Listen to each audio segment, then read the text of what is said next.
بنتوم بنت الظفير سكتك فاني جزل المدايح لها بالشعر غنيها، هي فاطمة اللي حلاها عالم ثاني مثل القمر زاهية والنور كاسيها، هي أم ناصر أمير وشانها شاني مهرة أصيلة وشيخة في مباديها،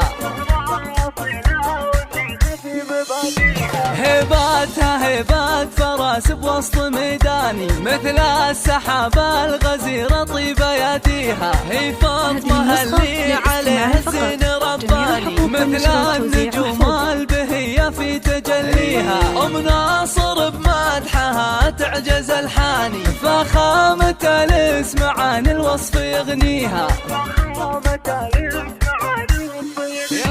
هالمترف الفارقة في كل الأزيان فيها الجمال